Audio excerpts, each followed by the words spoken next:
Boa tarde a todos. É um prazer estar com vocês aqui nesse 18º CEBESP e, dessa vez, trazendo um tema um pouco diferente, que é o tema da economia em tempos de Copa, guerra e eleições, para entender um pouquinho quais são as expectativas, o que se esperar do Brasil nesse período que vai ser tão complexo, dizendo um pouquinho sobre ele. E, para falar sobre esse tema, a gente trouxe o Nelson Barbosa, que é um economista com experiência em política econômica, finanças públicas e bancos de desenvolvimento. Ele foi ministro da Fazenda e do Planejamento nos governos de Dilma Rousseff, além de ocupar cargos estratégicos no Ministério da Fazenda nos governos de Luiz Inácio Lula da Silva e Dilma Rousseff. Atualmente é diretor do Banco Nacional de Desenvolvimento Econômico e Social, ele é doutor em Economia pela New School e também é professor da Fundação Getúlio Vargas e da Universidade de Brasília. Também estará conosco aqui Roberto Padovani, economista-chefe no Banco BV desde 2011.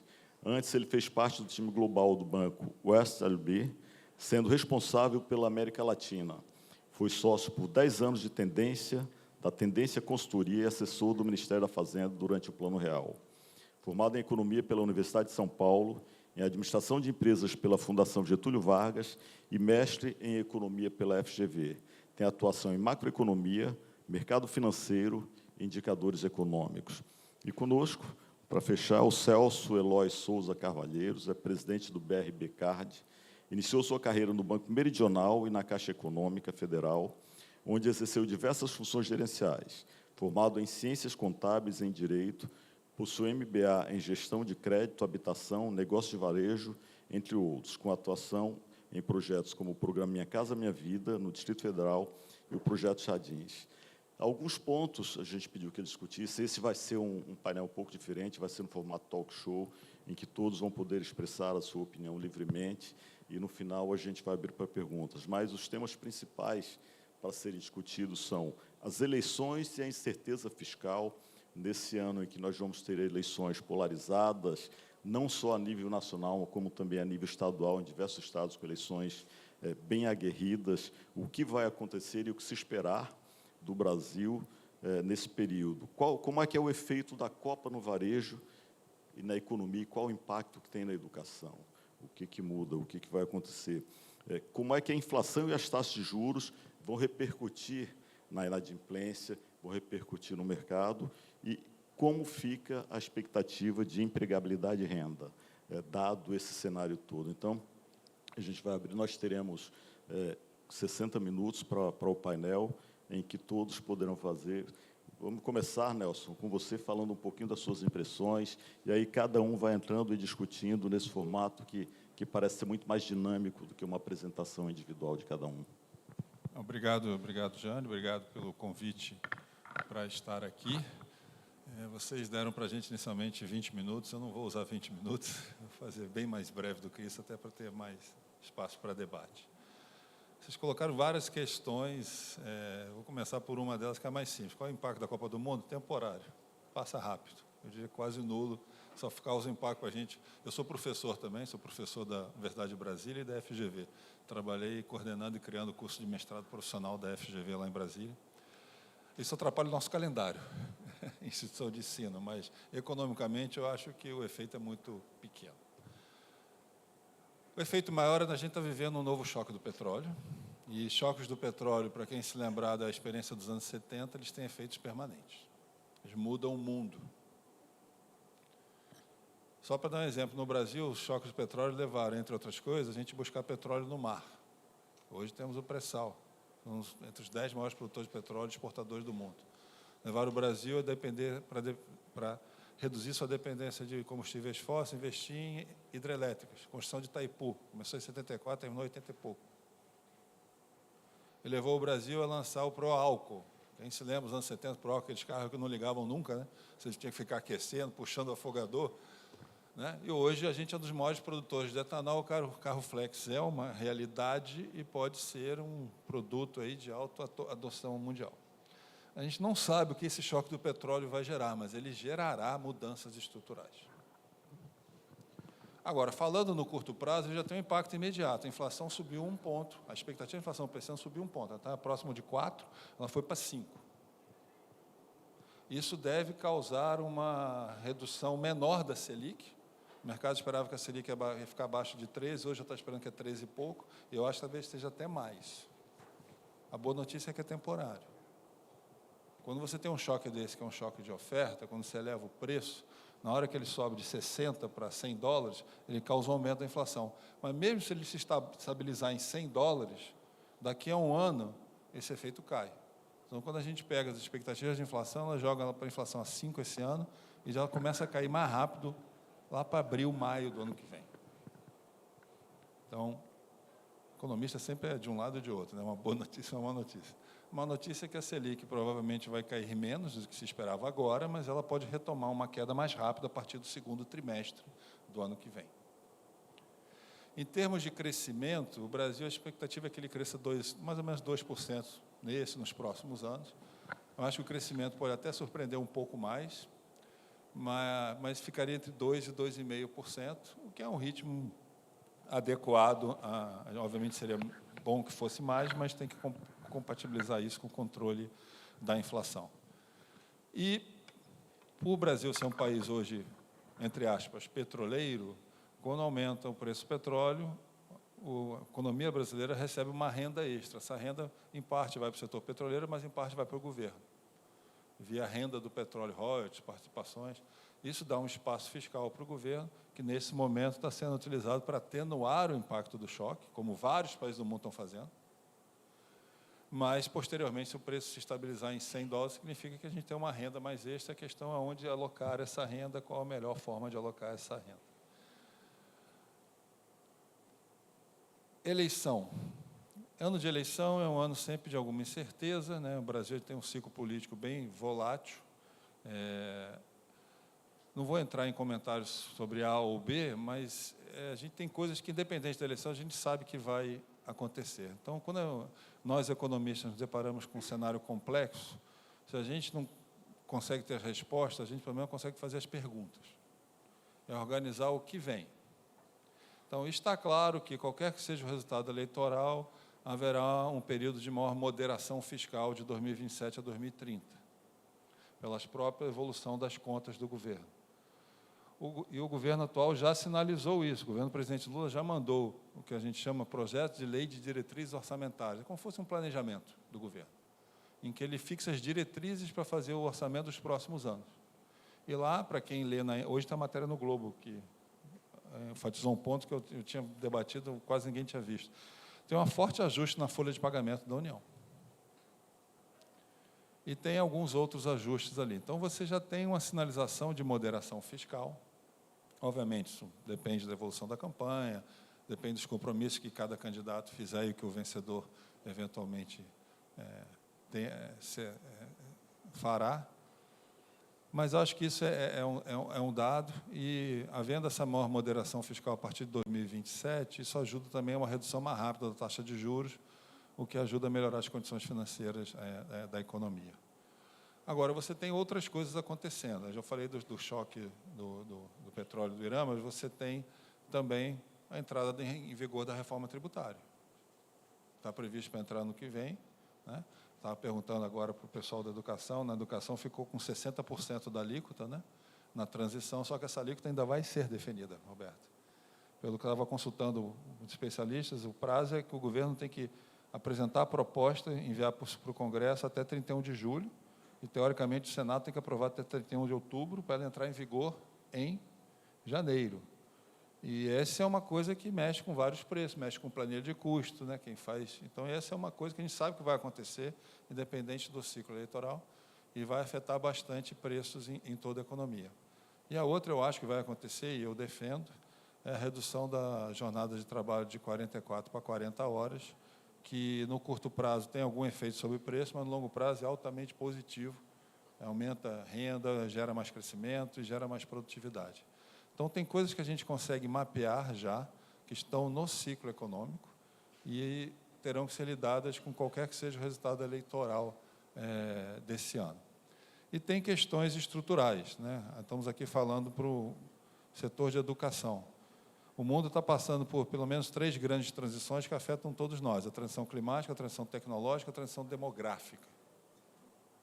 A transição climática afeta o preço de energia, que é um custo transversal, né? Tem toda uma discussão, independente de quem ganhar a eleição, tem que encaminhar essa questão sobre qual é o preço da energia, como é que você vai resolver a questão de combustíveis renováveis, mas não com oferta perene, né? Estamos falando de energia solar, energia eólica, isso está em discussão, mas agora no período eleitoral dificilmente haverá uma decisão, mas deve haver uma decisão entre novembro e meados do ano que vem, que vai influenciar outro custo crucial para todos os setores, energia. Então, 2027, tem alguma sinalização sobre preço de energia, sobre tributação e sobre o preço do trabalho via o ritmo da redução da jornada de trabalho. Se ela vai ser rápido ou devagar. Isso provoca uma reorientação de planilhas de custos. No setor de educação, especialmente, tem outros desafios. Você já deve ouvir, tem vários painéis, a questão da inteligência artificial está mudando a maneira que a gente faz tudo, né? E vai mudar cada vez mais, inclusive em forma de educação. Eu vejo isso muito na GV. Primeiro foi a Covid, com o curso remoto, agora são essas novas tecnologias, que, por um lado, reduz custo, mas, por outro lado, também reduz demanda, né? Tem coisas que as pessoas passam a demandar automaticamente, não presencialmente ou formalmente via um curso. E vou concluindo, tem uma transição demográfica, a população brasileira está envelhecendo mais, isso é bom, tá? Porque normalmente quando as pessoas falam, está envelhecendo, estão ficando velhos antes de ficar rico. É bom que as pessoas vivam mais, as pessoas têm mais saúde, só que o padrão de consumo muda. E com menos população jovem, a demanda por educação relativa também tende a cair se for um produto eminentemente para jovens. Só que o mercado também muda. A educação, vocês são os especialistas, mas nós, economistas, podemos ver de 2 formas complementares. A educação é investimento. Quanto mais anos de estudo, mais eu vou ganhar. Essa é uma visão, tem isso. Só que esse prêmio por escolaridade vem caindo no Brasil, no mundo inteiro. Porque tem mais gente com escolaridade, e aqui no Brasil, infelizmente, a gente não está conseguindo gerar empregos que demandam mais alta escolaridade no volume em que está crescendo a população com alta escolaridade. Esse é um desafio para o desenvolvimento que eu prefiro abordar nas perguntas. Mas tem outra visão também, que é a educação como um bem de consumo. Às vezes as pessoas querem ter mais educação porque elas querem saber mais, querem ter mais conhecimento. E, principalmente com pessoas mais velhas, acontece bastante isso. A pessoa volta para a universidade e quer investir no seu conhecimento. Então, essas mudanças, vocês viram que eu falei sobre isso, não falei sobre candidato A, candidato B, candidato C. São coisas que irão se impor a quem ganhar a eleição. E a gente sabe que no Brasil, quando a gente tem um risco fiscal grande ou um risco inflacionário grande, quem quer que ganhe a eleição vai focar no combate a isso. Foi assim que aconteceu em todo o nosso ciclo eleitoral, eu acho que é isso que vai acontecer. Mas é ano de eleição, é ano de Copa, ano de fortes emoções. Até a gente chegar a essas definições, vai ter alguma flutuação. Obrigado.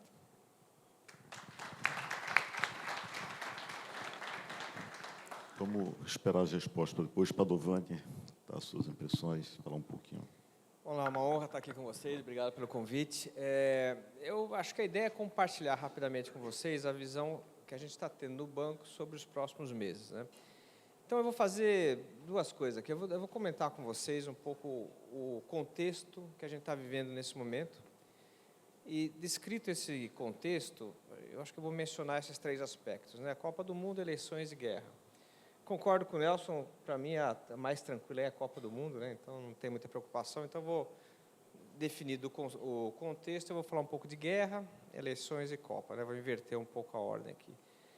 E eu já vou dar aqui para vocês um pouco do resultado dessa história que eu vou falar. A gente está olhando para os próximos meses e vendo que todos nós vamos passar por um estresse financeiro, já estamos passando, e esse estresse financeiro vai piorar, né? Então, e aí, realmente, para saber se a gente vai superar essa tensão, tem que saber um pouco do resultado eleitoral que acontece no mundo. Então, deixa eu explicar esse meu ponto. Eu vou fazer um retrospecto muito rápido. Se a gente voltar lá para 2023, a gente teve um ano sem regra fiscal, o governo gastou 330 bilhões, um impulso fiscal gigante para uma economia que já estava aquecida, né? Então, você deu um impulso no momento de uma economia operando acima da capacidade. Em 2024, a gente viu o resultado dessa escolha. Foram 4 desequilíbrios super tradicionais, sem nenhuma novidade. O primeiro deles, inflação subindo. Segundo, déficit em contas correntes piorando. Terceiro, desemprego estava se estabilizando e 8% voltou a cair.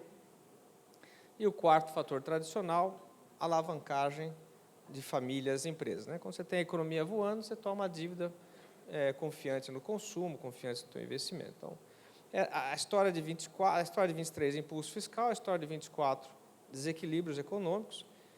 E a história de 25 é uma história curiosa, Jânio, porque assim, nós todos economistas, a gente aplaudiu, quando a gente teve a autonomia do Banco Central, porque a autonomia de uma agência importante como a do Banco Central significa proteger essa autarquia de influências políticas de curto prazo. Então, a gente achou que a autonomia era uma ótima ideia. E foi o que o Banco Central fez. Mesmo trocando o comando da autoridade monetária, você teve, ao final, em meados de 24, mas principalmente no final de 24, um choque monetário, que raramente a gente viu aqui no Brasil. Você subiu ali, começou a subir taxa de juros, no final do ano você subiu 300 pontos, a taxa. Então, jogou ela para 15%, que é a taxa mais alta em 20 anos. Então, impulso fiscal, desequilíbrios, reação do Banco Central, que era a reação esperada para manter o equilíbrio macroeconômico. A partir daí, a gente está vivendo um drama no Brasil, porque você tem uma economia, por um lado, aquecida. O Nelson lembrou aqui todos os avanços nas exportações, a agro indo bem, mas tem a novidade do Brasil ter se tornado exportador de petróleo, então, mercado de trabalho aquecido, então, as condições de renda favoráveis, mas você tem uma outra parte da economia sob profundo estresse financeiro. Porque você pegou esse aperto monetário aconteceu no momento de famílias e empresas endividadas. Então, a história de 25 está sendo essa tensão financeira. Então, é esse o contexto que a gente está vivendo. A gente está vivendo exatamente nesse momento essa análise estranha de economia, porque se olha agregadamente, a economia brasileira está bem, vamos crescer 1,5%, 2% esse ano. Mas quando se olha a abertura, você vê diferenças regionais e setoriais muito importantes, aqueles setores que dependem de crédito sofrendo muito mais. Então, esse é o ambiente que a gente está vivendo. Agora, deixa eu comentar esses 3 aspectos. Nesse ambiente de Brasil, você tem uma guerra, que é um dos choques mais importantes do preço do petróleo. Independente se a guerra vai acabar ou não, assim, a normalização de preços demora. Então, você tem uma ideia de petróleo estabilizando num patamar mais elevado. Isso, tradicionalmente, é um choque de oferta. Eu acho que, como o Nelson lembrou, você tem uma pressão temporária em preço. E, tradicionalmente, o que a gente vê, principalmente no caso da economia, é curioso os impactos. Na Ásia, você tem um impacto recessivo, porque não são produtores de petróleo. Europa, da mesma forma, a gente olha os indicadores recentes, Europa e Ásia desacelerando. Mas a economia norte-americana, que é a principal economia do planeta, super bem, porque ela está do lado de quem produz. Economia flexível, a economia norte-americana vai bem, só que com choque de custos. O Banco Central norte-americano, tradicionalmente, diante de choques de oferta, ele aguarda mais informações. Quando é um choque de demanda, ele reage rápido, e a inflação é rapidamente controlada. Quando é um choque de demanda, ele fica numa situação delicada, porque é um cenário de estagflação. A economia tende a desacelerar, mas com pressão de custo, pressão inflacionária. Então, tradicionalmente, o Banco Central norte-americano espera para guardar mais informações. Só que a gente está vivendo nos Estados Unidos não só um choque de petróleo, mas também um choque de tarifas. Então, quando a gente olha os núcleos de inflação, não tem nenhuma convergência acontecendo. E, por conta disso, não por outro motivo, mesmo com transição no comando do Banco Central, essa semana foi a posse do novo presidente, mesmo com essa transição, os mercados financeiros estão trabalhando com uma alta de taxa de juros no final do ano nos Estados Unidos. Portanto, assim, a história da guerra, eu acho que ela é temporária, faz parte dessa política externa norte-americana ruidosa, esse confronto com China. A história do Irã não me comove muito. O que me tira o sono é que a gente está tendo, provavelmente, um aumento da taxa de juros dos Estados Unidos, e se isso acontecer, como é hoje a história de mercado, então você tem uma reconfiguração dos fluxos capitais no mundo, você pode, eventualmente, ter correção dos preços de ação. A gente está vivendo aí uma euforia com tecnologia, e lembrando que, quando a gente viveu essa euforia com tecnologia, com internet lá nos anos 90, depois o mercado imobiliário nos anos 2000, o que estourou, né, não sei se é uma bolha agora, mas o que estourou as bolhas lá atrás foi justamente a alta de taxa de juros. Então, a gente está vivendo uma situação global de aumento de custo de capital, de incerteza financeira, né? Num contexto local, você já tem mercados estressados, né? Tensão financeira, famílias endividadas, custo de capital alto. Isso se transmite aqui no Brasil, com choque de preço, e o Banco Central, como o Nelson já falou isso, cortando os juros, mas numa intensidade menor. Então, num ambiente de tensão financeira, você tem um choque externo adverso que complica o espaço para cortar a taxa de juros. Então, o primeiro aspecto que a gente vive nesse ambiente que eu falei é guerra. O segundo aspecto é a eleição. O Nelson Barbosa falou duas coisas absolutamente corretas aqui. Quer dizer, uma coisa que me impressiona no Brasil é que as agendas se impõem aos governos, né? Você vai ter que fazer alguma coisa. E, historicamente, os governos reagem. A diferença é que você não sabe quão pressionado estarão os governos para fazer isso, né? E eu acho que seja o candidato A ou B, ambos farão desde que pressionados. E a questão hoje é, estão pressionados para fazer? Essa é uma dúvida, né? Aparentemente não. Então, existe uma desconfiança muito grande de que pouco vai ser feito. Ajuste todo mundo vai fazer, eu estou absolutamente convicto disso. A questão é saber a intensidade desse ajuste. A gente tem hoje uma dívida, uma trajetória explosiva, você tem que gerar um superávit primário para convencer as pessoas de que você vai fazer o ajuste, né? Essas informações são assimétricas, você não sabe exatamente o que o próximo governo vai pensar, e se você não sabe o que ele vai pensar, você tem que ter provas de que as coisas vão ser feitas. Então, o governo tem que agir, e aí você vai ter que buscar um resultado primário, ter um time absolutamente crível, você tem que comprar essa agenda. Eu não sei se o candidato A ou B, sei lá, quem for o próximo presidente, vai fazer isso. Então, você tem uma dúvida sobre o ajuste fiscal. Por que o ajuste fiscal é importante? Porque volta para o começo que eu falei, que a gente teve um impulso fiscal em 23 que gerou desequilíbrios e levou o Banco Central a subir taxa de juros. Para derrubar a taxa de juros e trazer alívio financeiro, você precisa fazer uma correção nas contas públicas. Essa correção vai ser feita? Vai ser feita, mas qual a intensidade? Será que vai ser suficiente? Será que as pessoas vão comprar a tese que se estabiliza a dívida a médio prazo? É uma dúvida. Eu diria para vocês que hoje, no mercado financeiro, não há essa leitura. Então, você tem um ambiente de tensão financeira que foi agravado pelo choque do petróleo e tende a ser ampliado por conta das incertezas eleitorais. Dessas histórias, a que menos me preocupa é a Copa do Mundo, né? A literatura é interessante sobre isso. A literatura fala que, olha, a não ser que você seja o país sede, que atrai investimentos, que atrai fluxos, né, de turistas, dificilmente você vai ter um impacto econômico relevante. Essa é uma exceção, ser um país sede. A outra exceção é se você ganha a Copa do Mundo. Aí você tem um choque de alguns trimestres de confiança. Como eu sou palmeirense, estou vendo o Flamengo chegando perto, eu estou meio pessimista com o futebol, assim. Então, não acho que a gente vai surfar essa onda de campeão do mundo e tal, mas é curioso que quem recebe a Copa do Mundo é os Estados Unidos. Então, você tende a ter eu acho que um estímulo para a demanda de curto prazo nos Estados Unidos, no momento que você tem custos pressionados por tarifas de petróleo. Isso reforça a minha impressão de que a gente, de fato, deve ter uma alta de juros na economia norte-americana e, como eu falei, bagunça o cenário. Então, quando eu estou muito preocupado, a gente no banco está muito preocupado com o entorno que a gente está vivendo, né? Por um lado, a economia indo bem, mas uma tensão financeira espetacular acontecendo.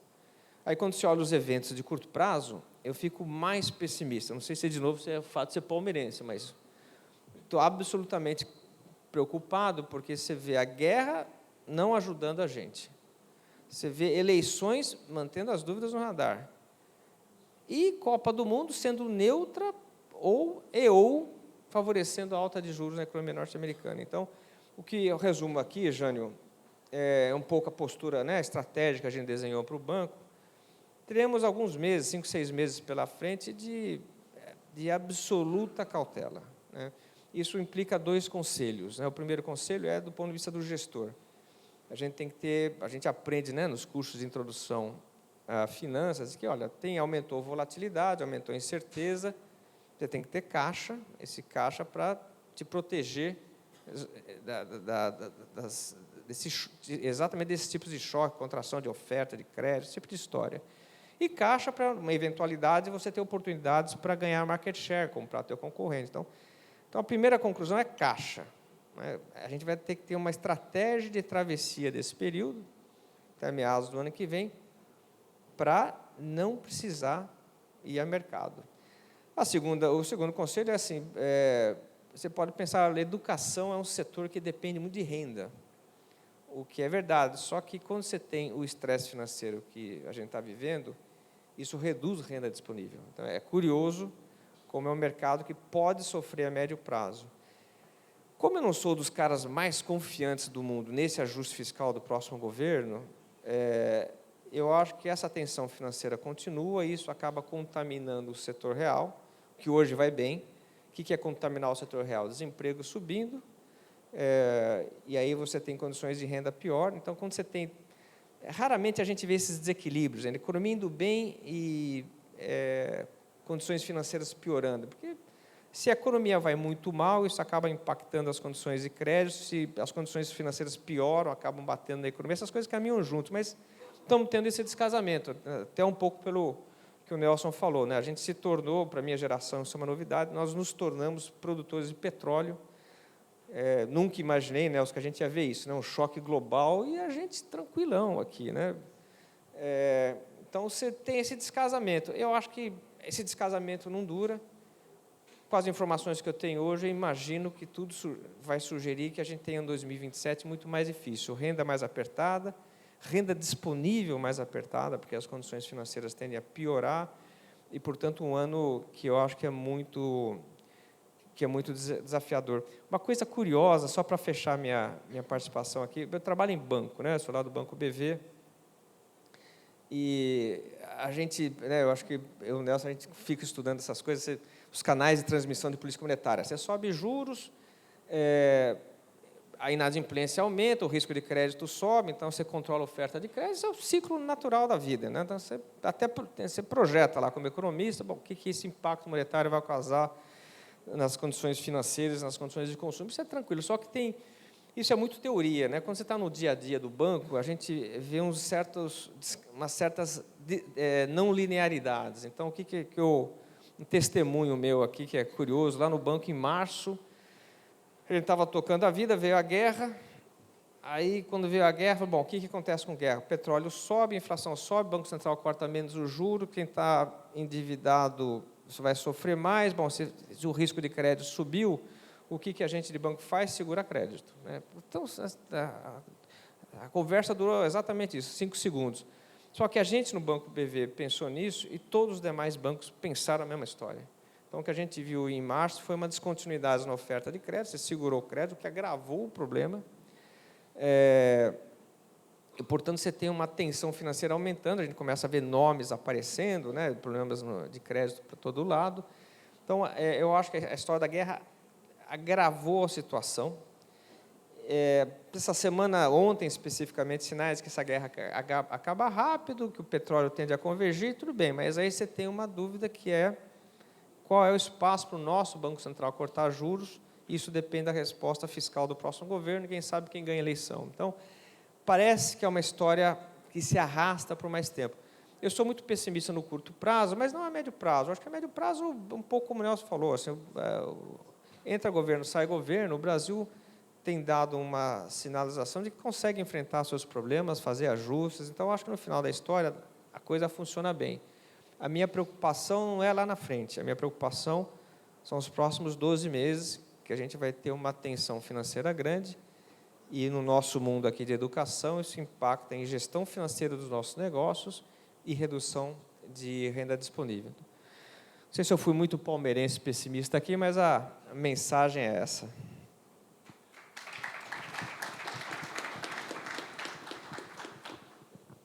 Bom, seguindo a mesma linha do professor e do Roberto, a gente tem que analisar, vou acrescentar um pouco, que assim, já estamos com a crise de petróleo no limite, empurrando os preços e a pressão subindo, e isso empurrando a taxa de juros. tensionando taxa de juros. Nos Estados Unidos, a imagem Trump se desgastando um pouco, né, com todos os debates que estão tendo dentro dos Estados Unidos, há questionamento, inclusive, em relação à própria guerra, que tem levado a uma tendência de um aumento na taxa de juros local dos Estados Unidos, que é ruim para o nosso cenário. Tem o fator Copa, que, como o Nelson bem falou, afeta diretamente o país sede. Historicamente, a África do Sul cresceu 3,5% durante o período de Copa, em 2010, Rússia cresceu 4,5%, Catar cresceu 4,5%, a exceção foi a gente, em 2014, que nossa economia cresceu 0,5%, mas muito relacionada a questões estruturantes nossas de crescimento. No mercado interno, a Copa do Mundo nos interessa mais brigar, saber se o Neymar vai jogar, se não vai jogar, porque aqui é consumo de varejo, um consumo pontual, que pouco altera a nossa curva de consumo e nossos indicadores econômicos. Né? A questão, muito mais, é saber assim, como nós vamos nos comportar em relação ao humor político que a Copa do Mundo pode trazer ao cenário local.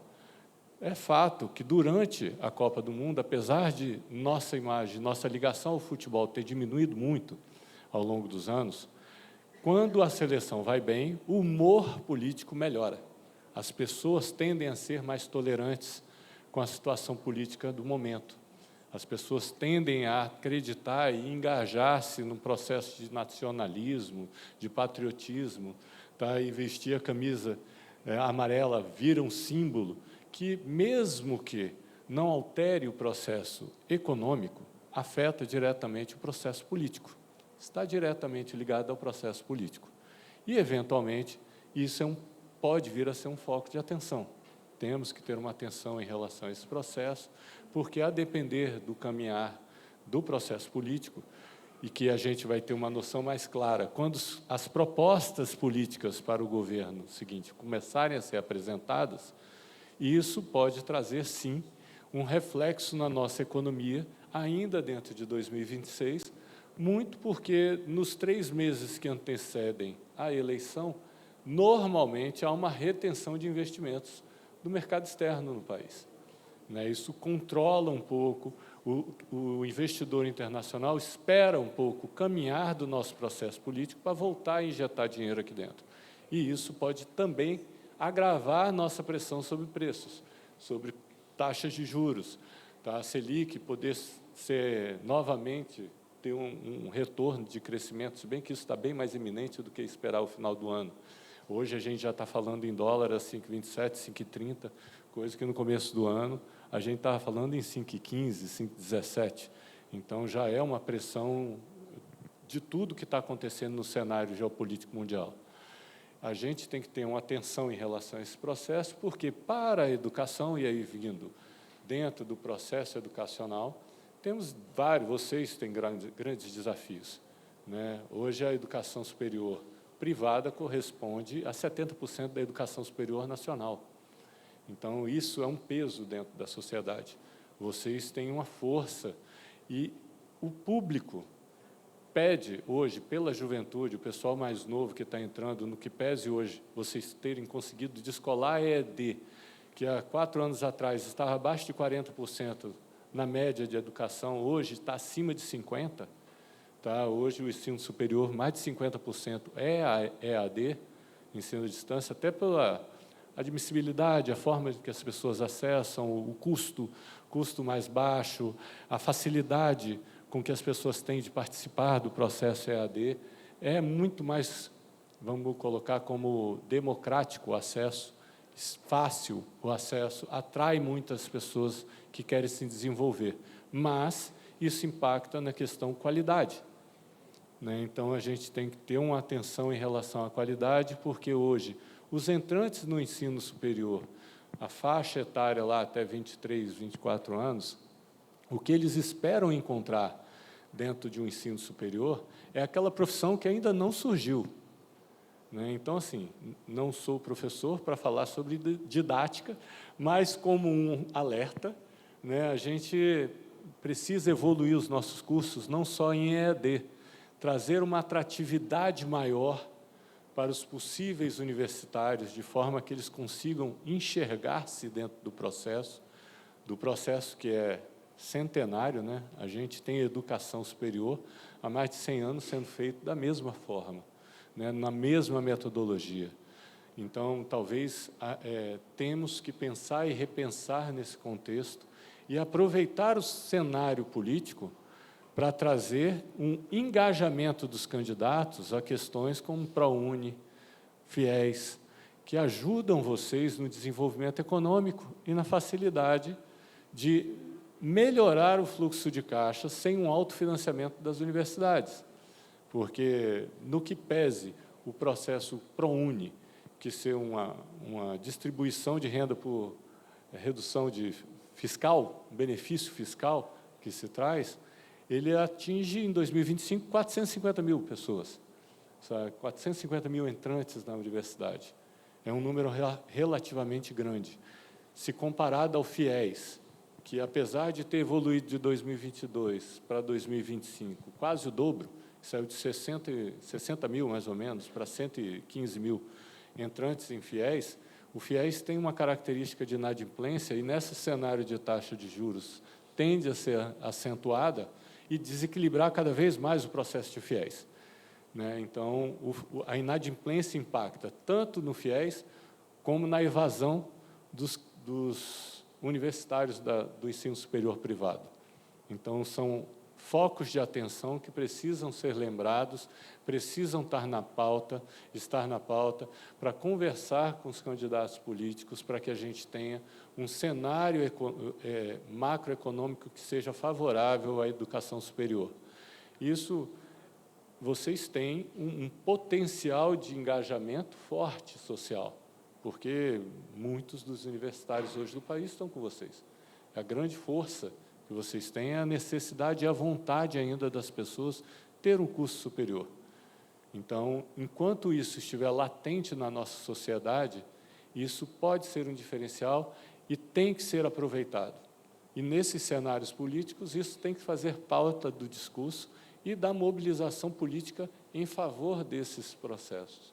Porque, no varejo, e aí dentro da universidade vocês se encaixam dentro do varejo, a tendência é de restrição de investimentos. Então, a gente tem que ter uma melhora no nosso fluxo de caixa, de forma que, empresarialmente, as universidades sejam mais saudáveis. Não só os grandes grupos econômicos universitários, mas todas as universidades. Porque os grandes grupos eles se movimentam de uma forma diferente e têm um poder de negociação diferente. Tá? Então, mas talvez os menores tenham que se reinventar e trazer atratividades, cursos, aproveitar as ondas de atratividade de cursos de tecnologia, cursos de saúde, que cresceram dentro do país, cresceram a busca e a atratividade e que, economicamente, podem provocar uma melhora no cenário atual.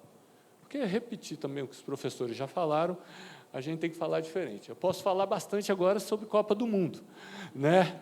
Para ficar mais tranquilo, achar quem gostou do Neymar, quem não gostou do Neymar, mas, assim, não tem muito como fugir desse cenário de alerta, de tensão, em que todos nós temos que estar voltados a prestar atenção dos nossos candidatos, olhar políticos sem paixão, de forma bem racional, em cima de projetos, e, principalmente, cobrar os resultados no ano seguinte, porque no ano seguinte a gente vai ter o reflexo desse ano. Então, o que foi plantado agora, a gente vai colher em 2027, e para que tenha uma safra produtiva, a gente precisa estar atento ao processo de mudança que estamos vivendo no país, hoje. Tá?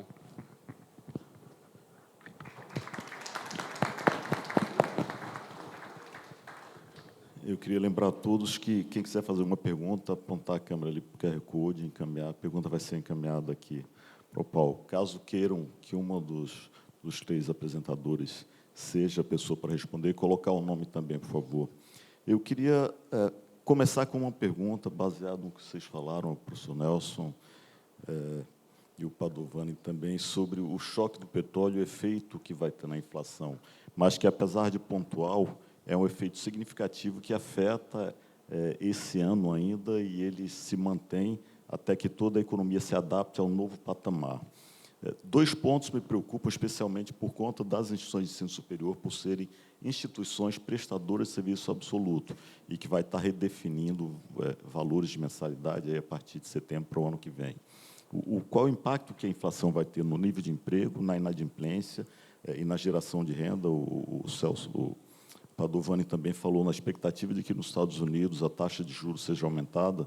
Se isso acontece, o volume de investimentos no Brasil pode ser reduzido em função da taxa de juros e de se manter o recurso lá, e como isso vai afetar a nossa economia, a nossa produtividade e também o nível de emprego. E o segundo ponto, que também preocupa bastante a gente, é que vai acontecer concomitantemente a essa inflação mais alta, é a questão da redução de jornada.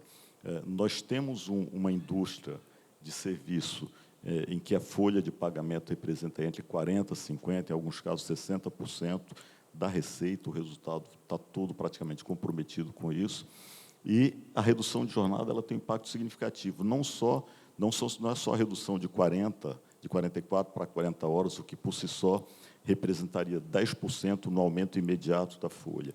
Acima de tudo, no que ele representa, por exemplo, no descanso semanal remunerado. Quando a gente fala de um professor que ele é aurista, como a maior parte das instituições de ensino superior privadas, um professor que tem lá 8 horas de aula por semana, ele deixa de ter um descanso semanal remunerado, que representa 1/6 ou 16%, e passa a ter um descanso semanal remunerado que vai ser 2/5 e que representa 40% da folha dele.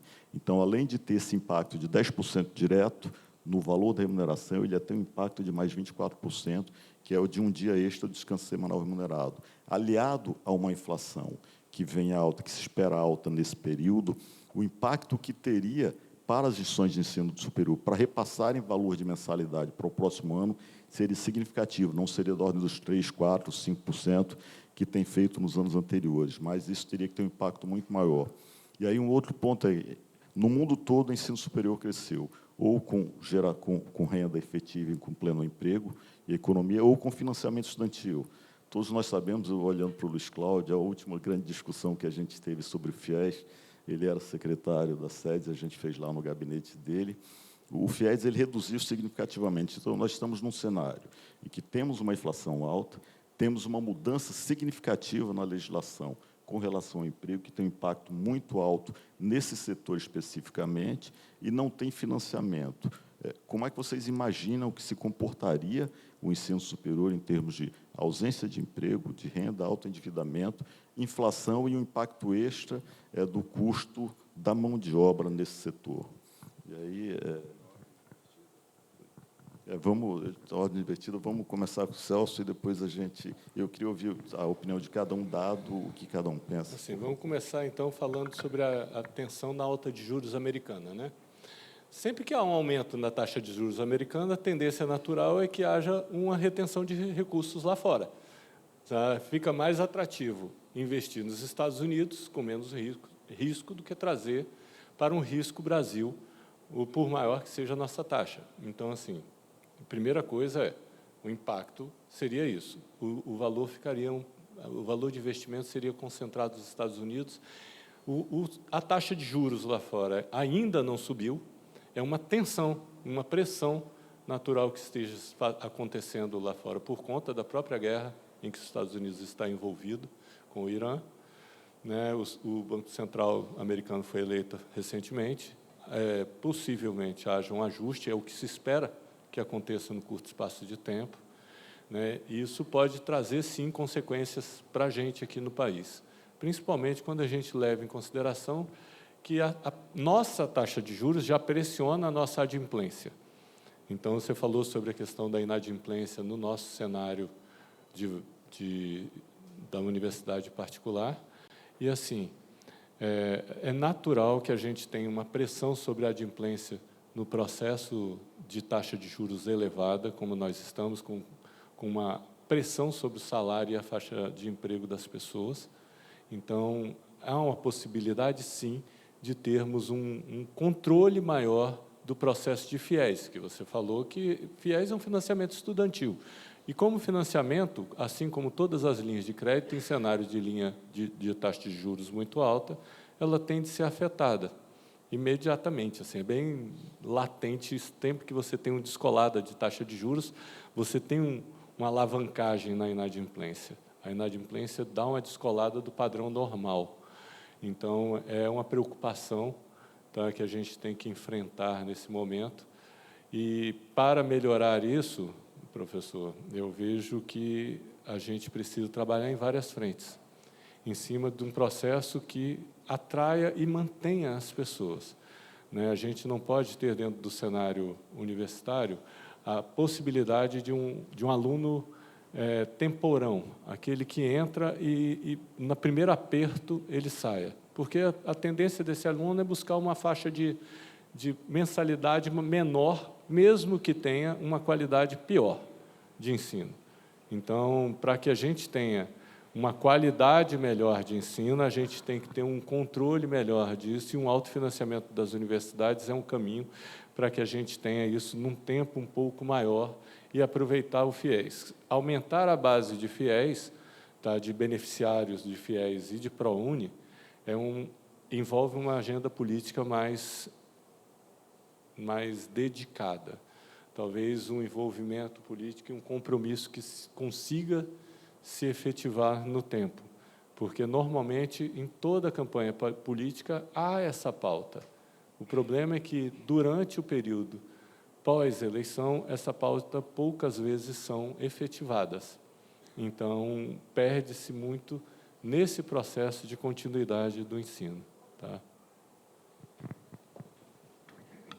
Jânio, eu vejo um processo descasado, né? Eu acho que a gente está tendo um choque de custo no curto prazo, e a médio prazo a gente vai ter uma desaceleração da receita. Então, quando se olha o quadro aí do setor nos próximos meses, eu imagino que a principal característica vai ser um aperto na rentabilidade. Então, acho que tem que preparar, como eu falei, para uma travessia complicada, né? O que é esse choque de custo? Um pouco a história de petróleo, que é a história nova, né? Isso, no primeiro momento, bate em certos grupos de preço, mas, ao longo do tempo, isso vai se espalhando pela economia.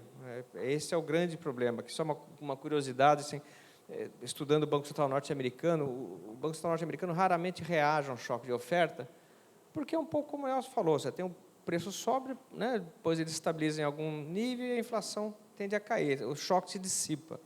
Então, o Banco Central norte-americano raramente reage a isso. Só que, ao não reagir, ele torna a inflação mais persistente, e isso faz com que, em algum momento, ele tenha que subir taxa de juros. O que a gente está vendo hoje nos Estados Unidos é uma variação dessa história um pouco pior, porque você tem um choque que vai se dissipar, mas você tem uma economia mais resiliente, que ela não está, a economia norte-americana não está afundando, e você tem choques prévios, que foi a questão das tarifas. Então, talvez o Banco Central seja mais reativo, ele responda mais rapidamente. Bom, se isso acontece, um pouco na linha do que o Celso falou, a gente estava até conversando no almoço, né? Eu acho que você vai ter uma pressão de custos, não só de petróleo, mas custos cambiais também. Então, acho que você pode, a impressão que eu tenho é que esse dólar tende a se mover para cima. Então, esses fatores compõem aí um quadro de pressão de custos, de modo geral, espalhado por toda a economia. Mas tem um segundo fator, que a gente está vendo já, que é um mercado de trabalho muito apertado. Então, o custo de mão de obra é um custo que veio para ficar, e não bastasse isso, a gente tem um terceiro e um quarto choque de custos, que é a reforma tributária. A médio prazo, eu acho que é uma boa história, somos todos otimistas com isso, mas no curto prazo é uma transição difícil, com um choque de serviços financeiros. Então, pressão de custo para todos os lados.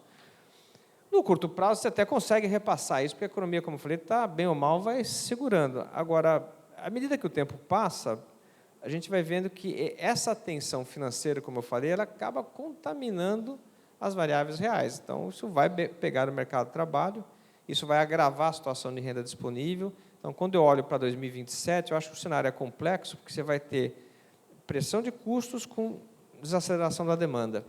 Então, é um quadro de baixa rentabilidade muito apertada, e por isso a nossa cabeça no banco de que você tem que fazer um desenho aí para fazer tem que ter uma estratégia de travessia, porque eu acho que não vai ser fácil para nenhum setor.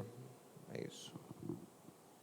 Estou complementando, a gente já sabemos que temos um choque petróleo que coloca uma pressão inflacionária.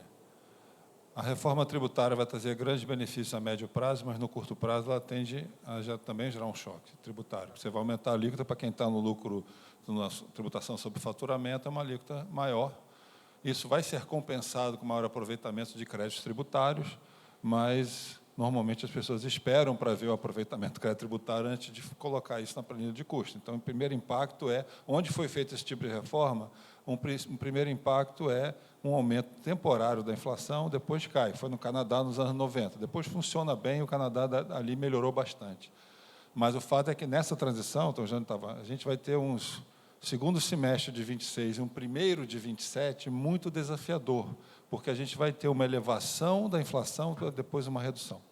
A Selic não vai cair tanto, hoje o mercado espera que ela termine em 3,25, eu acho que ela vai terminar próximo de 14, porque a gente vai chegar no final do ano com inflação já em 5, ou talvez com viés de alta, com a economia crescendo entre 1,5% e 2%, e isso impõe a qualquer outro governo, a qualquer governo que ganhar, sinalizar alguma moderação e sinalizar que o combate à inflação ele é prioritário. E aí, como você colocou bem, a redução da jornada, se ela for de 44 para 40 direto, ela é um grande choque de custo no curto prazo, seria uma terceira pressão inflacionária. Eu não acredito que será de imediato. O Brasil não faz esse tipo de transição rápida na nossa história, seja qual for o governo. Eu acho que isso vai acontecer gradualmente. Provavelmente vai ser 1 hora por ano, vai ser diluído ao longo de 4 anos, até porque, quando o Congresso estiver votando isso, que eu acho que é depois da eleição, a inflação já vai estar lá em cima, vai estar em 5. O Banco Central já vai ter parado de reduzir o juro. E, nessa hora, o governo não vai querer adicionar mais uma grande pressão no curto prazo. Mas eu acho que, assim como a reforma tributária, a redução da jornada vai ser muito benéfica para o funcionamento da economia a médio prazo. Agora, a partir, eu acho que o segundo semestre, então, 2027 é um ano com o primeiro semestre muito difícil, um segundo relativamente melhor, porque você já vai ter dado uma sinalização de maior previsibilidade fiscal, eu acho que a inflação começa a cair, então o desafio é atravessar, senhores e senhoras como empresários, o desafio é atravessar esse vale, mas ainda a gente tem mais, é um choque, mas o Brasil hoje tem muito mais capacidade de administrar esse choque, né? A gente tem um aumento de inadimplência, um excesso de alavancagem financeira aqui e ali, mas a gente não tem uma crise sistêmica de crédito. A gente tem um problema fiscal, mas é um problema fiscal que a gente tem todos os instrumentos para resolvê-lo, o que falta é consenso político. E essa coisa chamada Brasil mostra que, quando aperta, a situação aperta, se consegue algum consenso para não tornar ela pior. E aí, voltando para a questão da eleição, a gente vai ver, você tem, classificando duas maneiras de você enfrentar esse desequilíbrio fiscal. Você tem um choque, uma abordagem de terapia de choque, uma abordagem gradualista, uma abordagem motosserra, uma abordagem na velocidade que a sociedade aguenta. Eu acho que a abordagem motosserra no Brasil, por tudo que foi colocado aqui, só piora.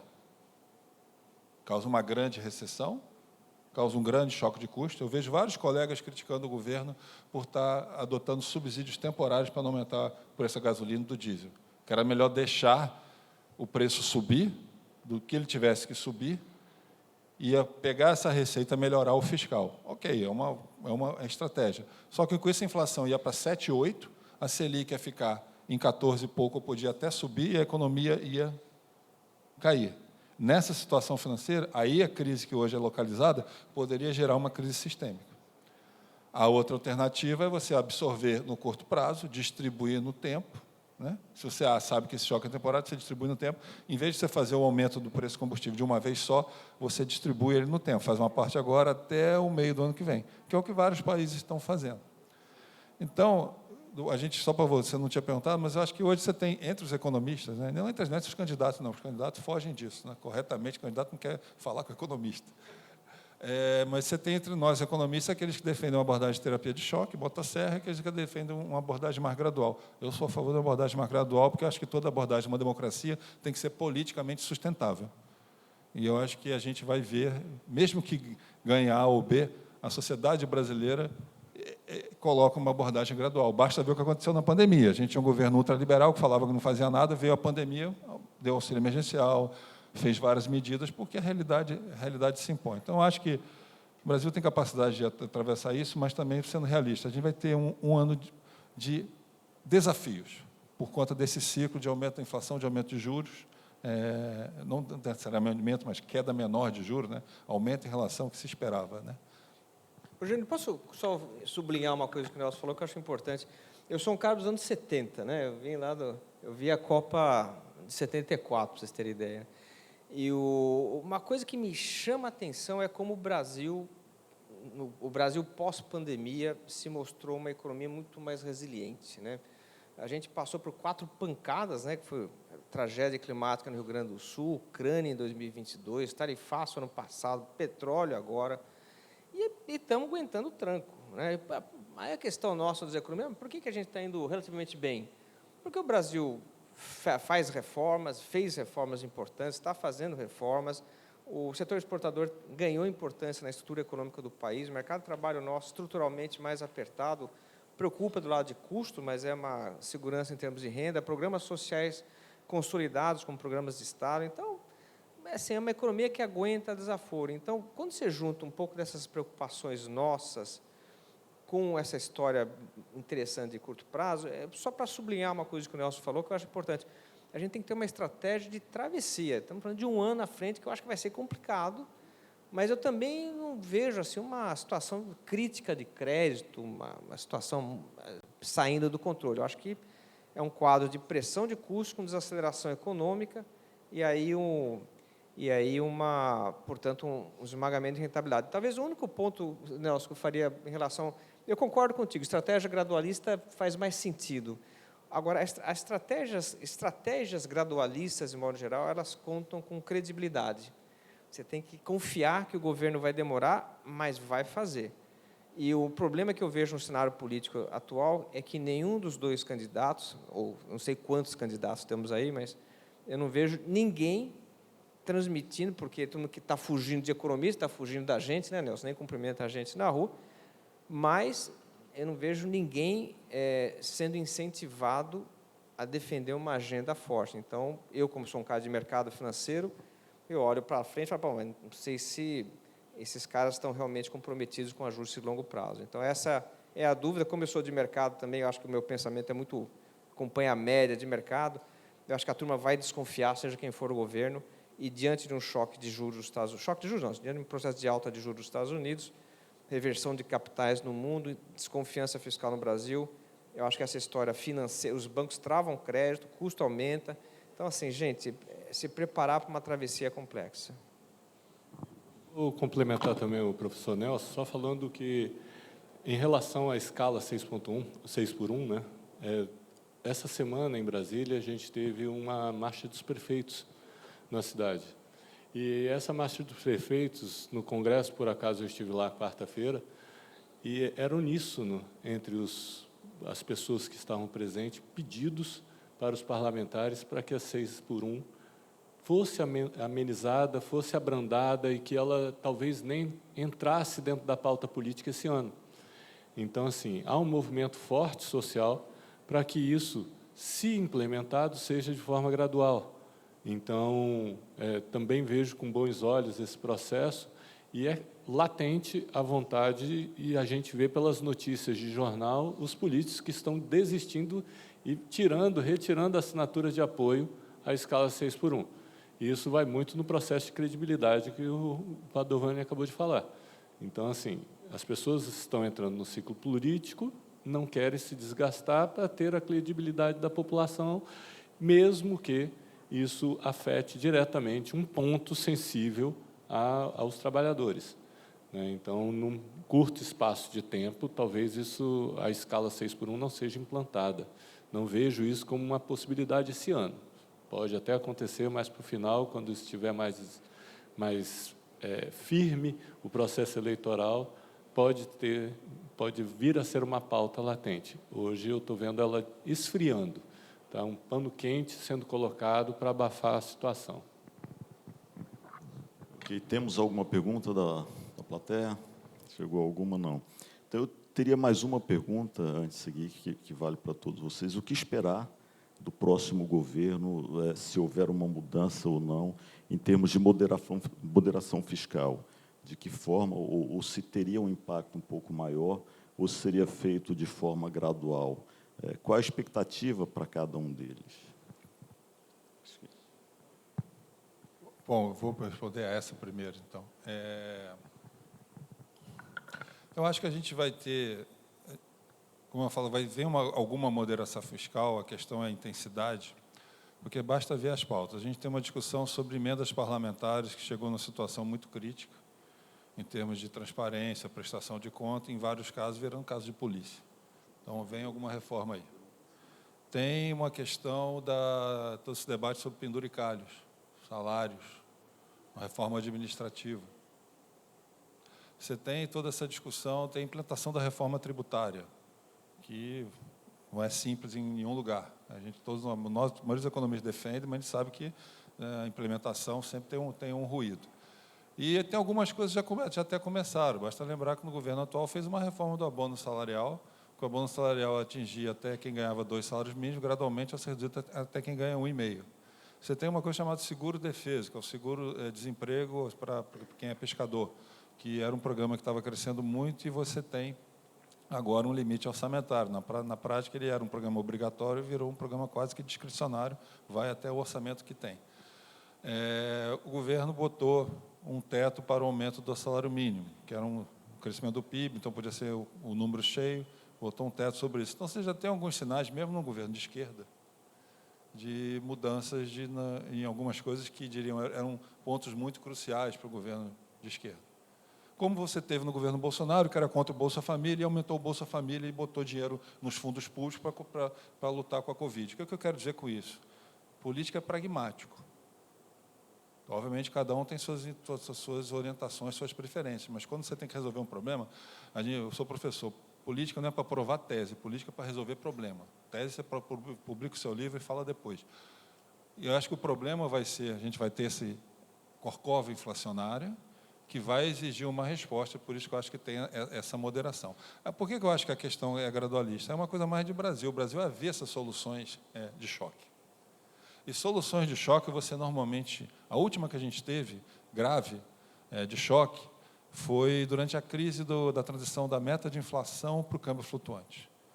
Que ali a gente tem que ir ao FMI, no final do governo Fernando Henrique, adotou um pacotaço, ali a carga tributária subiu de 26% para 32%, um grande choque tarifário, e a sociedade aceitou aquilo por quê? Porque era aquilo ou voltar ao período de alta inflação dos anos 90. Quando a gente teve uma outra crise, que está muito longe dessa agora, que foi a crise de 2014 a 2016, você teve uma desaceleração, aumento da inflação, mesmo naquela época, que o Padovani falou, a sinalização, você teve reforma, você teve sinalização, mas o ajuste foi gradual. Você teve um teto de gasto, mas que você primeiro elevou o gasto, para o nível, e aí você começou a reduzir ele gradualmente. É como o Márcio Garcia fala, né? Vamos fazer a dieta, mas antes eu vou na churrascaria. Então, você elevou o teto de gasto e depois você começou a controlar ele. Então, por isso que eu acho que a solução acaba sendo gradualista, tá?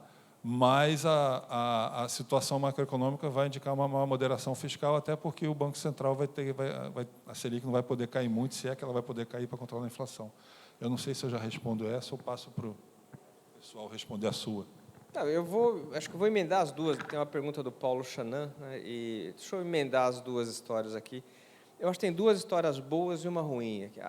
Quais são as duas histórias boas? As duas histórias boas é que eu acho que tem relativo consenso entre os economistas do que precisa ser feito. Não tem um grande debate, assim, a gente não está perdido em termos de agenda técnica. Você sabe o que precisa ser feito.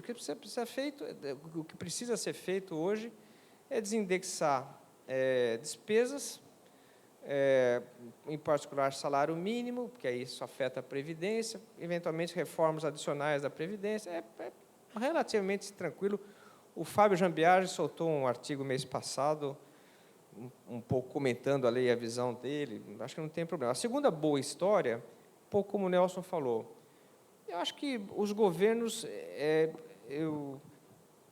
Tem um livro do Schumpeter, que é uma coisa espetacular. Ele é um cara que escreveu esse livro nos anos 40, que ele é muito descrente da democracia. Ele fala, político tem uma bandeira ideológica para ganhar a eleição, para chegar no poder. Mas quando está no poder é político, né? E político tem que resolver problema, como o Nelson falou. Então, eu acho que tem um certo pragmatismo, né? E a frase que ele falou, uma frase que eu gosto, assim, a agenda se impõe. Você pode falar o que você quiser na campanha, você vai ter que resolver o problema assim que você tomar posse. Então, duas coisas boas. Você fala, bom, então você é um cara otimista, né? Seja quem for, vai ganhar a eleição, que é a pergunta do Paulo.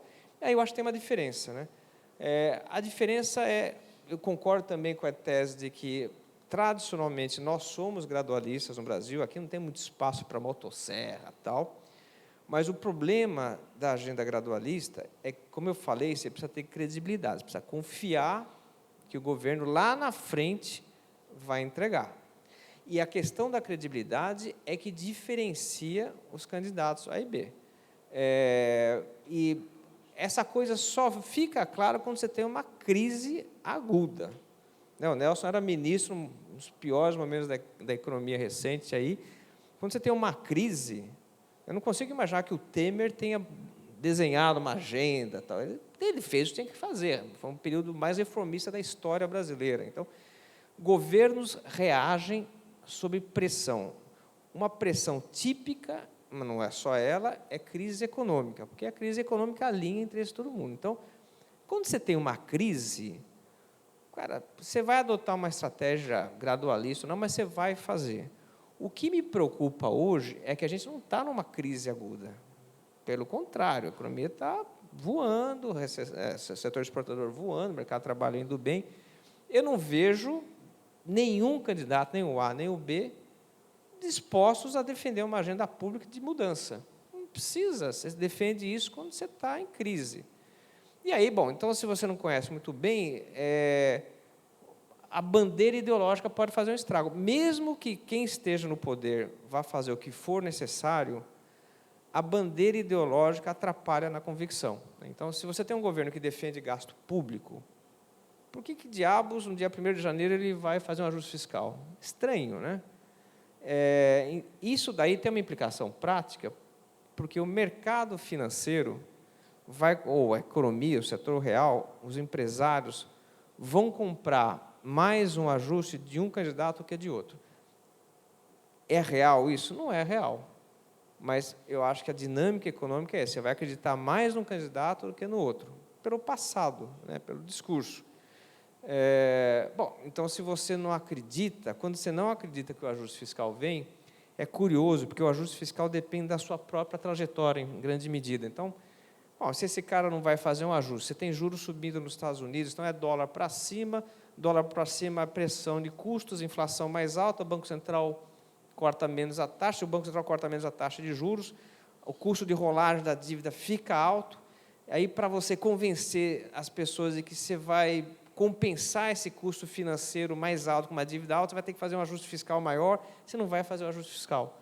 Então, o mercado pensa isso rapidamente, esse cara não vai fazer.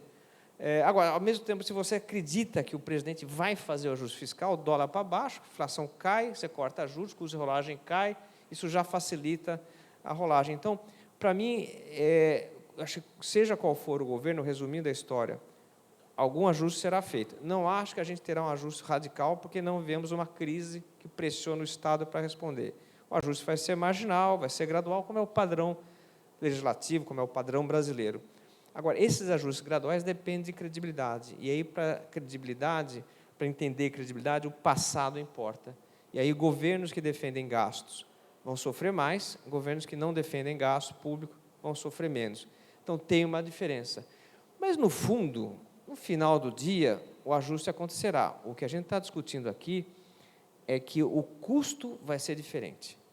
Então, você vai sofrer muito mais com um governo que faz ajuste sem credibilidade do que um governo que faz ajuste com credibilidade. Então, por isso que eu estou batendo nessa tecla que nos próximos 12 meses a situação financeira vai se agravar, ela não vai melhorar. A isso a gente pode resumir de forma bem simples. Assim, você ganha a eleição pelo que você fala, você administra pelo que precisa fazer. É isso, sabe? Então, assim, a ideologia, a forma, você ganha a eleição pelo que você convence, pelo que você vai ali e fala e pelo que as pessoas acreditam que você está falando. Agora, na hora que você senta e que tem o problema na sua frente, você precisa resolver. Conversas difíceis, atitudes difíceis precisam ser tomadas, mesmo que você não concorde plenamente com isso e isso não seja a sua bandeira e o que você falou antes. Você precisa resolver o problema, porque senão você não acaba o governo, né? Então, é uma atenção a isso. Temos mais uma pergunta ali, como eu disse, eu não consigo ler aquela tela. Quem consegue? Eu consegui aqui. Eu vou aproveitar que eu acabei não falando da primeira. A gente está falando aqui como economista, parece até que a gente... Eu acho a democracia o melhor sistema político, que ela se autocorrige. Então, não confunda o que a gente está fazendo aqui, que a realidade se impõe, com o fato de eleições não serem importantes. Eleições são importantes porque a gente não está falando só de economia. A pergunta anterior estava falando, mas e a retórica? Os lados são muito polarizados. Sim, hoje, que a gente vive na era das redes antissociais, né, há muito debate, principalmente das lideranças mais jovens, é lacração. Só que com lacração você não constrói uma nação. E na hora de governar você precisa, na verdade, ir ao consenso. Então, vários debates são feitos debate 0-1. Também debate de valores, né, é 0-1, não tem consenso. Você é contra ou a favor do aborto, você é contra ou a favor do casamento da forma afetiva. Não tem meio termo. Em economia, por definição, é um meio termo. Quando você vai negociar um orçamento, fala, eu quero 100, eu só tenho 80. Você vai negociando. Então, por isso que nós enfatizamos essa coisa que a força te leva para isso. Se a gente for com a lógica de agenda de valores para negociar temas econômicos, nós não vamos ficar em lugar nenhum. Nós vamos ficar discutindo lacração e não resolve problema nenhum e o país vai para uma crise. Agora, obviamente, eu não quero transformar isso aqui num evento eleitoral, eu trabalho no atual governo, eu acho que essa abordagem do atual governo de não tratar, não estar adotado necessariamente da terapia de choque e na velocidade que a economia aguenta, que a política suporta, tem sido relativamente bem sucedido.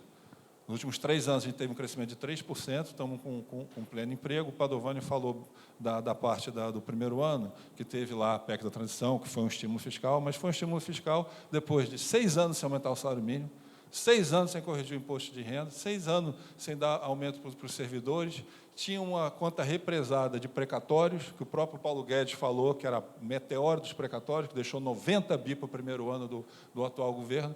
Então, ali, aquilo foi necessário. Muita gente, quando leu aquilo, falou, então, acabou o mundo, porque se eles fizerem isso no primeiro ano, o que eles vão fazer nos outros 3? Pois bem, teve um déficit de 2,3% no primeiro ano, nos anos seguintes, 0,5% do PIB. Foi só naquele ano que você fez aquele ajuste para pagar a parte daquela conta. Alguns podem dizer que isso é uma herança maldita. Eu digo que isso é uma herança bendita, justamente porque o governo atual diminuiu várias pressões sociais e reequilibrou várias contas que não estavam sendo pagas. O próximo governo pode adotar uma maior moderação fiscal. Agora, para isso tem que ter consenso político. O que a história diz em termos de política fiscal? Coisa que a gente aprende em casa.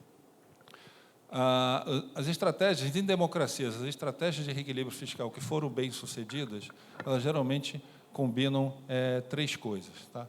Elas são distribuídas no tempo, dificilmente é uma coisa de choque. Choque é só em período de guerra ou período de crise cambial. Mas quando não tem isso, como o Padovani falou, ela é distribuída no tempo.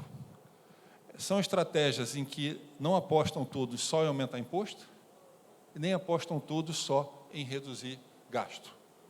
As estratégias bem-sucedidas combinam uma parte de redução de gasto e uma parte de aumento de receita.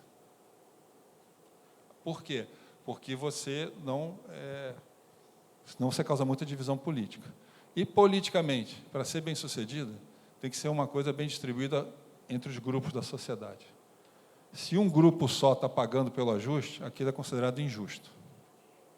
Quando ela é bem distribuída, todo mundo está dando a sua contribuição, seja entre setores da economia, classes sociais, aquilo é mais politicamente aceitável. E esse é o desafio da nossa geração. Nós somos uma democracia, ainda bem, e agora a gente tem que ser capaz de chegar num consenso. O problema é que, em período de eleição, para ganhar voto, quanto mais você lacrar por 1 minuto no TikTok, do que você fazer uma proposta que é muito mais complexa e tal, mas é o desafio que a gente tem no debate público. Eu vou fazer 2 comentários aqui, um pouco do Nelson, depois responder a pergunta do Rocha.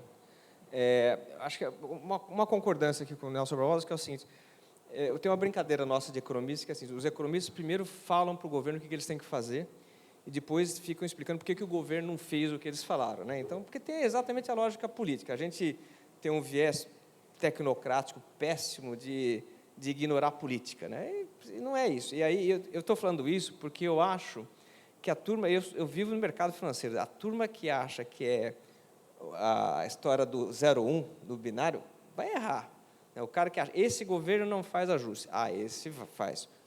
Os 2 vão fazer alguma coisa e não acho que vai ser nada fantástico. Então, vai ter uma decepção que, no meu mundo, se traduz em pressão de juros e tensão financeira.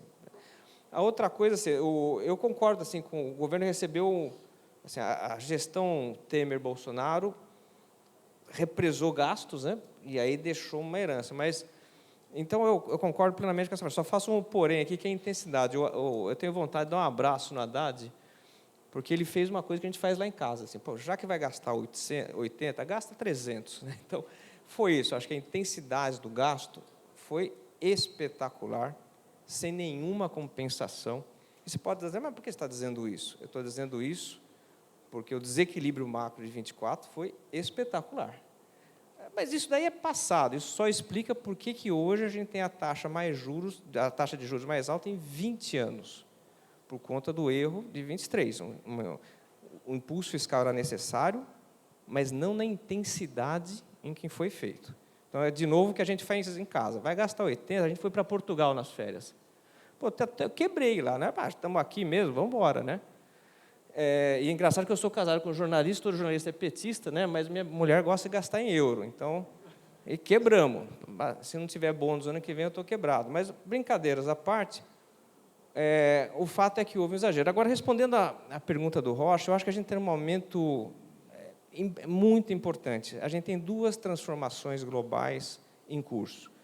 Uma é uma mudança na ordem internacional. Ninguém sabe o que vai acontecer. E segundo, a mudança tecnológica importante. Isso afeta a nossa gestão das empresas no dia a dia. Dá um exemplo prático. Passamos em 2025 por isso. Você fala o seguinte, olha, eu vou importar insumos da China. Aí, por conta desse novo redesenho global, esse confronto entre China e Estados Unidos, você pode ter uma taxação dos seus produtos chineses, isso atrapalhar os seus fluxos comerciais, você tem um choque de custos imediatamente. Então, a primeira decisão que você tem que ter nesse novo mundo é saber em que mundo você está vivendo, qual o risco geopolítico que você está correndo com os seus fornecedores, com os seus mercados, para quem você exporta. Então, a primeira competência que os empresários vão ter que ter hoje é saber ler geopoliticamente o mundo, em que lado você está operando. A gente voltou a ter um mundo polarizado, né? Eu passei ali pela queda do Muro de Berlim de 89, então acabou esse mundo polarizado, integração global, globalização, aquela festa, e esse mundo acabou. Então, a gente está vivendo hoje áreas de influência bem definidas, tem que saber em que área a tua empresa está operando. Então, o primeiro conselho é tentar entender geopoliticamente como isso afeta o teu negócio. O segundo é tecnologia. Eu acho que isso nos ajuda em certo sentido, né? A inteligência artificial é uma revolução vindo rápida, só que é um mundo desconhecido. Você não sabe exatamente quais são os impactos que vai acontecer na educação. Esse é um tema que afeta de várias formas, mas você tem que estar conectado. Isso é um bonde que veio, não tem como você ficar atrás. O desafio que a gente tem hoje no banco é diariamente nos reinventarmos com esses instrumentos, usar esse instrumento para reduzir custos, mas são dois desafios gigantes. Eu acho que a tecnologia pegando muito mais a gente no dia a dia do que a questão geopolítica, mas os dois fazendo um belo de um estrago aí. Bom, olhando a pergunta, eu acho que essa pergunta aqui é de $1 milhão, né?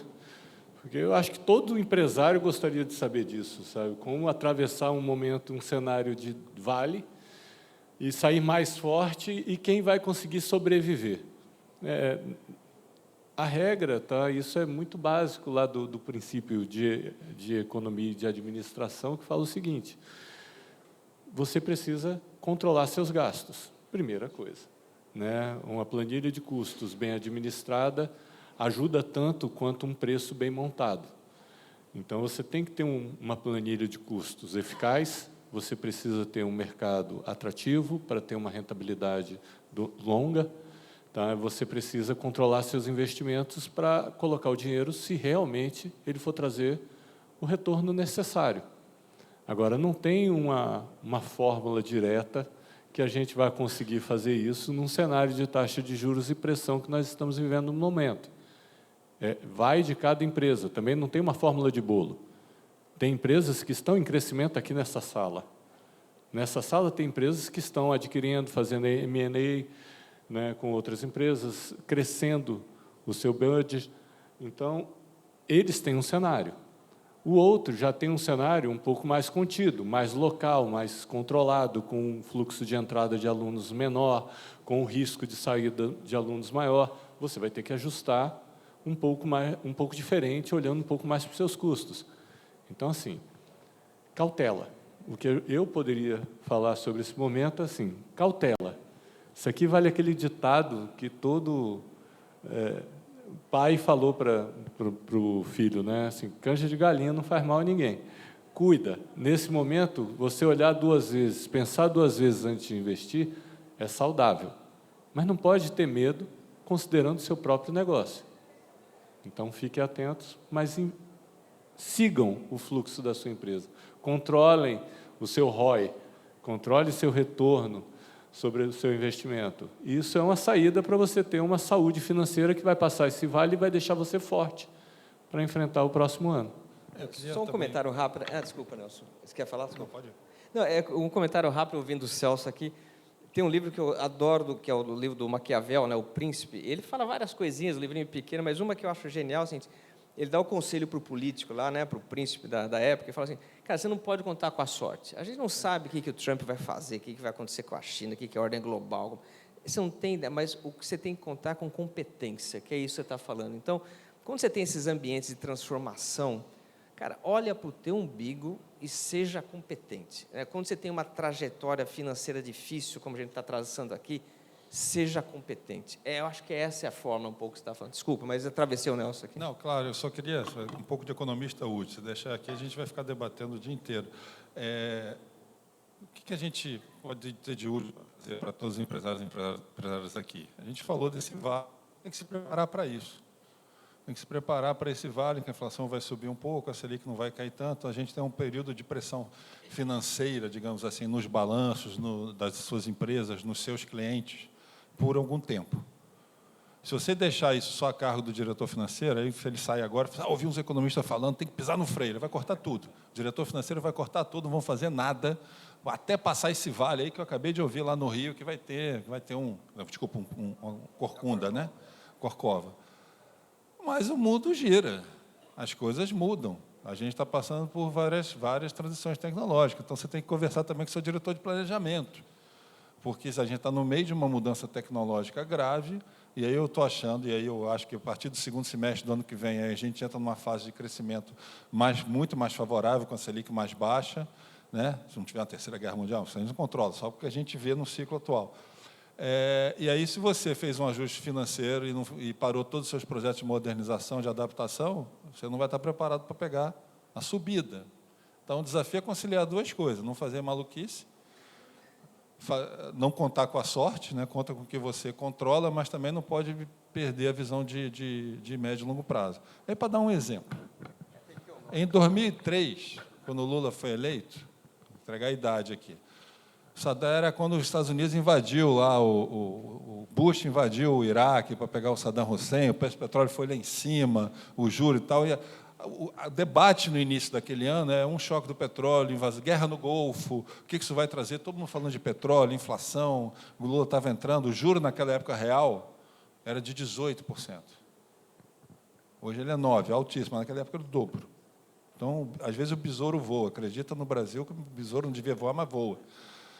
E o debate era sobre o impacto da guerra do Golfo, no petróleo, na recessão mundial, e passou, ano 2003 foi um ano difícil e tal, mas passou. E naquela mesma época estava acontecendo outra coisa, estavam introduzindo o smartphone, que mudou tudo. Mudou como a gente se relaciona, se comunica, interage, trabalha.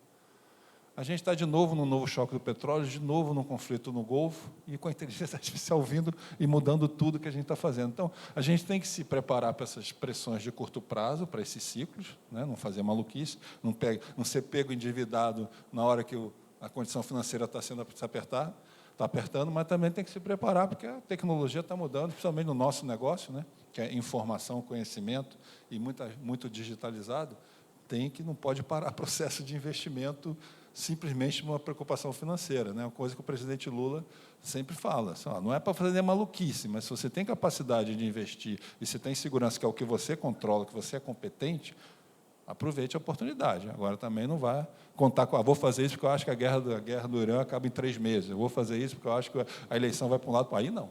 Não aposta demais numa coisa que você não controla, porque é muito arriscado. Não, e até porque se for esperar, tá tudo certinho para você tomar a decisão, nunca vai ter, né? Ok. Eu ia pedir que cada um fizesse um resumo, mas parece que já foi feito isso. E usando, em poucas palavras, começando com o que o Celso disse, cautela e cancha de galinha, não é isso? Não faz mal a ninguém. Se preocupar muito com a nossa administração, nossa gestão, como o Padovani disse, e olhar um pouco mais para o futuro e não escutar só o CFO, não é isso, Nelson? E um pouquinho de tudo que eles disseram, também resumiria. Nós vamos ter um segundo semestre desafiador, um primeiro semestre difícil, com impactos em mudança de legislação, de jornada de trabalho, e precisamos pensar o que vamos fazer, uma vez que o negócio de educação e de ensino superior ele praticamente se define no primeiro semestre, o ano se define no primeiro semestre, analisar qual decisão adequada em termos de recomposição de preço, de margem, vai ter que se pensar para o próximo ano. E queria agradecer para o professor Nelson, em nome da BMS, em nome da ABRAF, de todas as instituições que fazem o Brasil Educação, a presença de todos aqui, em nome de todos os congressistas que vieram, Padovani e Celso, muito obrigado por terem vindo, e espero que no próximo ano a gente tenha um debate, a essa altura aqui, analisando o que foi feito, o que foi discutido, e tendo certeza que, graças ao que ouviram aqui, nós consigamos tomar decisões corretas para o que a gente vai fazer para o próximo ano. Muito obrigado a todos.